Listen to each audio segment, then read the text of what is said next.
Aujourd'hui, ce questionnement sur la relation des hommes avec l'espace, il a une actualité forte, il nous préoccupe.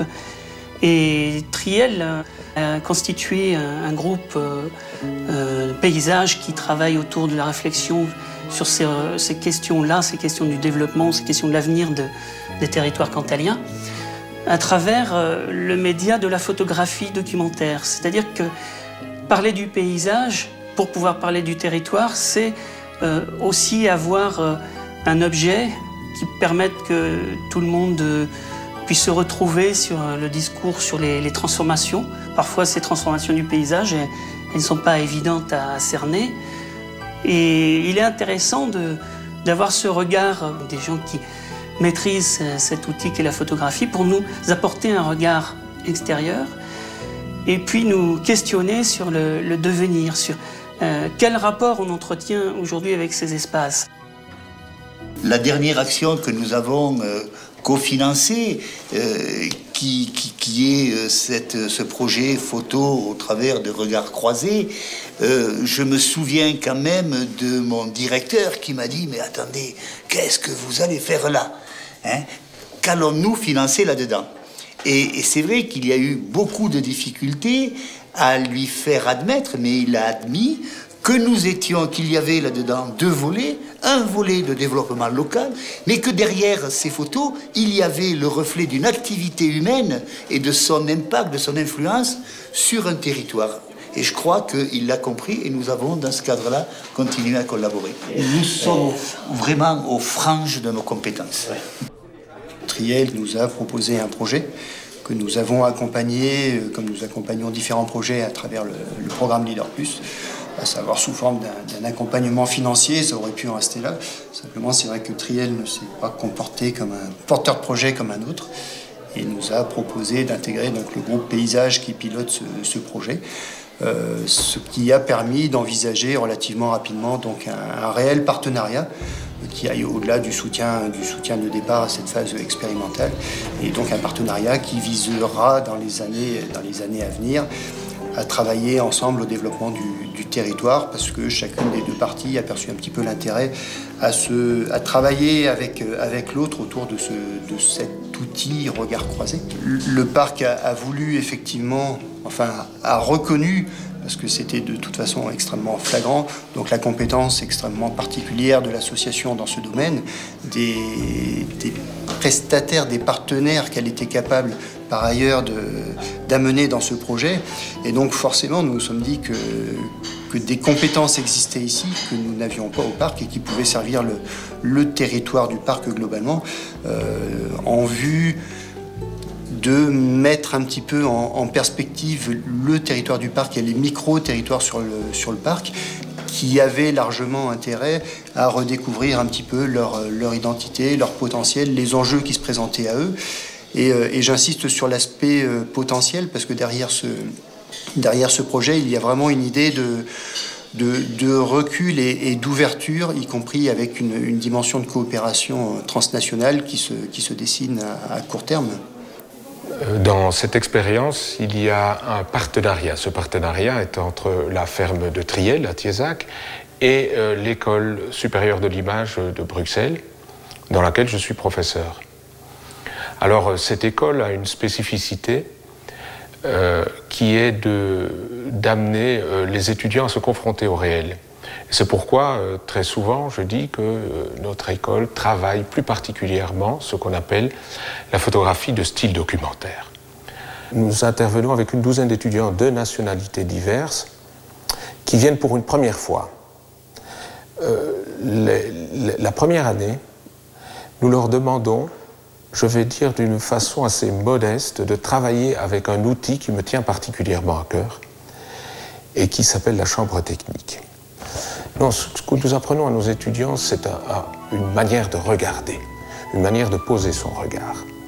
Quand vous avez un appareil comme la chambre technique, vous êtes obligé de penser avant de prendre les photos. La deuxième année, quand ils reviennent, ils travaillent avec l'outil de leur choix. À ce moment-là, on leur fait confiance, on croit, et à juste titre généralement, qu'ils maîtrisent non pas l'outil, mais le regard. Et à ce moment-là, ils le font avec de la manière dont ils l'entendent.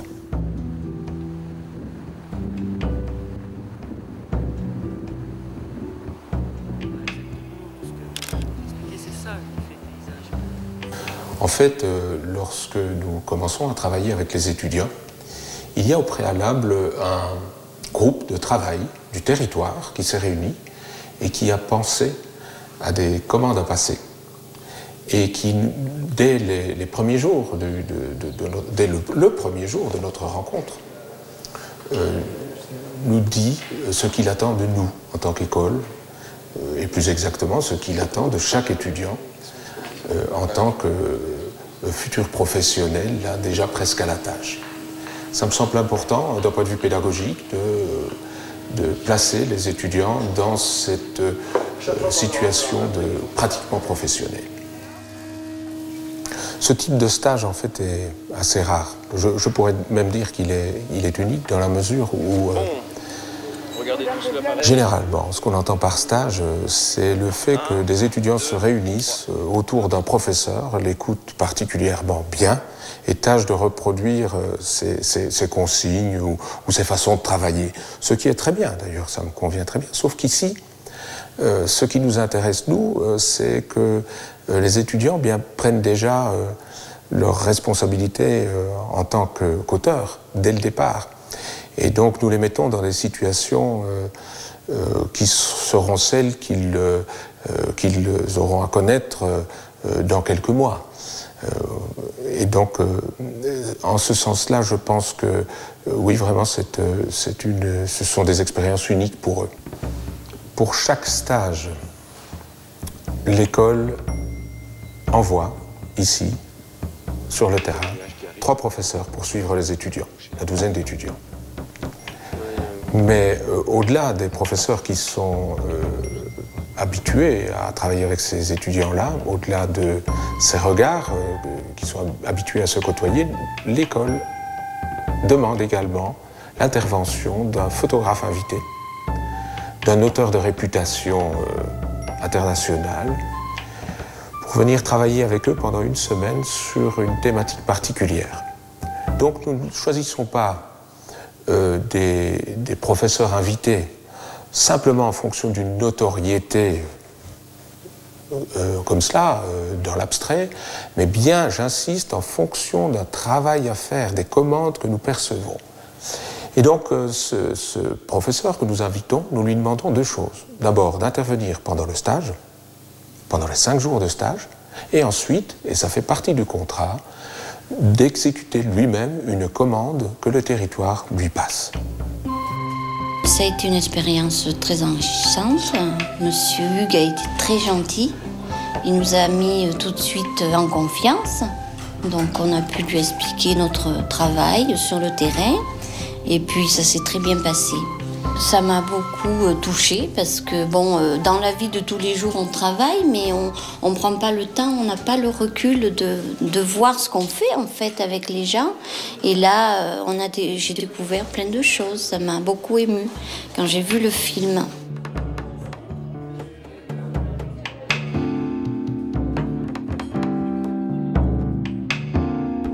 Depuis le début de son histoire, Triel a accueilli des personnalités issues de mondes différents, dont des photographes, comme Guy Delahaye ou Nicolas Tritt, pour des expositions ou des stages.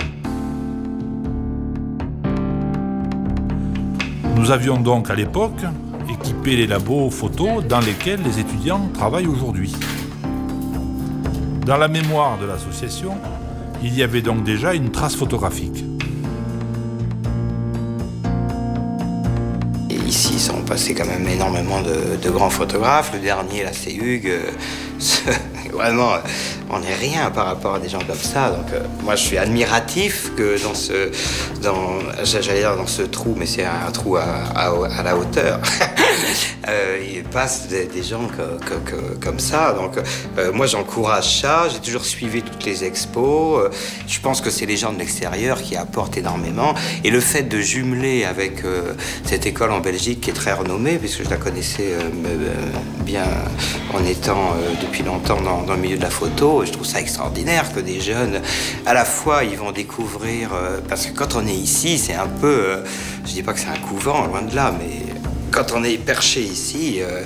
on peut, si on fait de la photo, on va penser qu'à la photo, hein, parce que les loisirs vont être plus restreints qu'ailleurs. Donc je trouve ça merveilleux d'amener des jeunes ici et des grands photographes. Mais moi, je suis surtout content que plein de photographes viennent de l'extérieur. Parce qu'un photographe qui débarque à Triel a forcément un autre regard que... Moi, j'avais un regard neuf quand je suis arrivé il y a 20 ans, mais ça y est, mon regard, je ne sais pas qu'il est usé. Je m'émerveille encore du Cantal, mais... Un autre, quand il arrive, tout ce qu'il photographie, c'est une leçon pour nous. Voilà. Alors, c'est quoi? C'est des fanges. C'est pour le muret? C'est des fanges. C'est près de Monsieur Merle. Non. Le montrer, non, mais ça ne veut pas dire qu'il ne fallait pas les faire. Bah oui. Ah, ça c'est bien.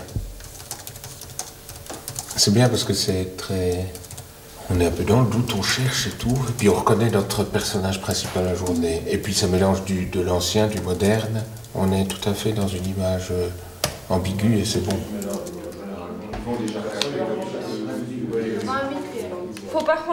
Le travail photographique des étudiants et des auteurs, avec la distance critique et l'exigence qu'ils apportent dans le choix des épreuves, est pour nous le matériau qui va servir l'objectif principal de ce projet.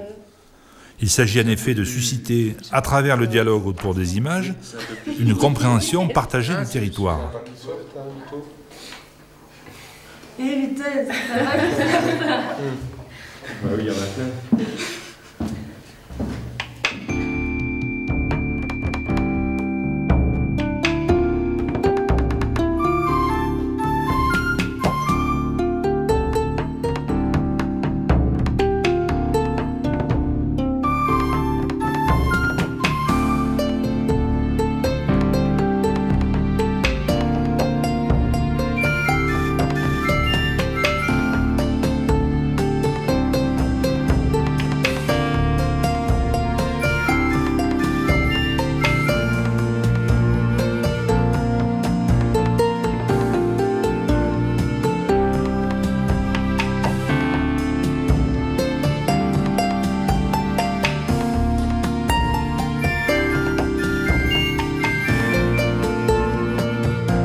Il y a une distinction à faire entre de la photographie de documentation et de la photographie de style documentaire. La photographie de documentation est celle que tout un chacun peut pratiquer pour une raison ou pour une autre dans son métier, simplement pour fournir des documents. La photographie de style documentaire est une tradition dans le métier qui est le nôtre et auquel nous sensibilisons nos étudiants. C'est une tradition qui remonte dans les années 30 et qui a à son actif un certain nombre d'auteurs qui sont particulièrement importants dans l'histoire de la photographie. Je pense à Walker Evans notamment, et je pense à des auteurs plus proches de nous, tels que Lee Friedlander par exemple, qui sont des gens qui nous font voir le réel, ce qui nous entoure avec un autre œil. Il me semble que la photographie que nous travaillons à l'École supérieure de l'image est particulièrement adaptée aux expériences que nous faisons ici, dans la mesure où cette confrontation au réel se fait qu'elle nous permet de voir le réel autrement, peut susciter débat. Dans les différentes phases de la démarche, celle de la restitution est essentielle. Cette restitution, elle est dans un premier temps donnée à ceux qui ont directement participé au travail. C'est le premier niveau de cet échange qui a pour but de recueillir les commentaires de chacun. Et donc, ils ont pris des photos et à partir de là, ils vont pouvoir travailler. Ce n'est pas la totalité, c'est la...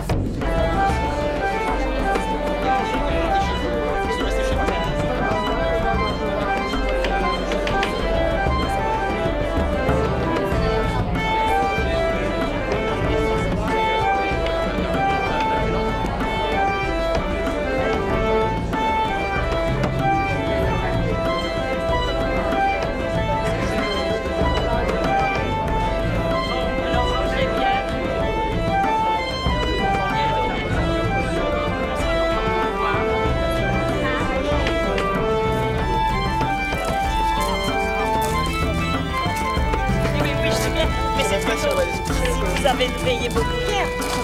Ah oui, mais si vous n'avez pas beaucoup hier, vous n'avez pas la... Dans un second temps, on organise une présentation à un public qui n'a pas été directement concerné par l'expérience. Ce type de présentation peut prendre des formes très différentes selon les projets et les territoires.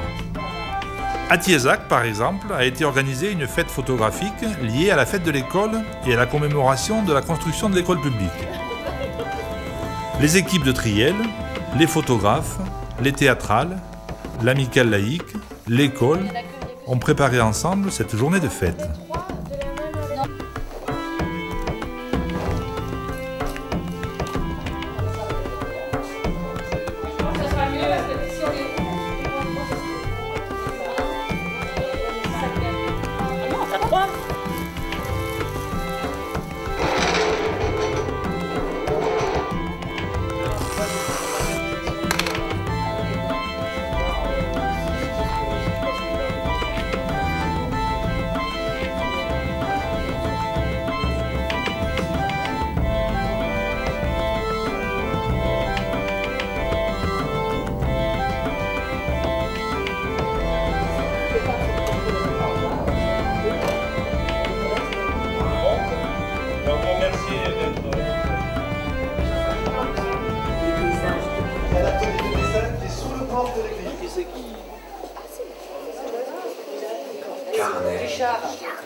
Le monde change, l'école change, mais elle reste l'école. Nos classes rurales ont des ordinateurs, elles communiquent avec les autres, avec le monde, mais elles...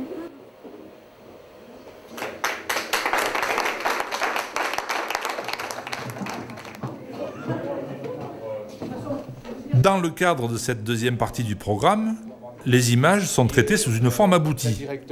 Elles sont restituées dans le contexte de commentaires et des controverses qu'elles ont provoquées.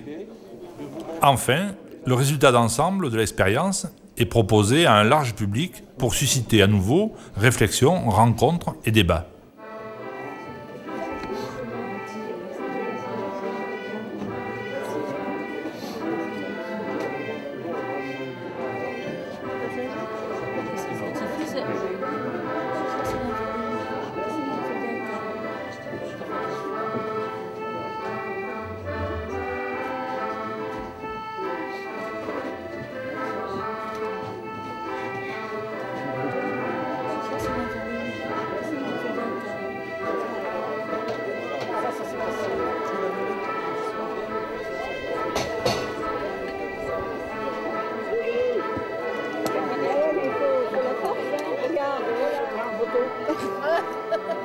J'adore, c'est la première fois que je coupe la niveau avec eux. C'est pas grave, on regardera.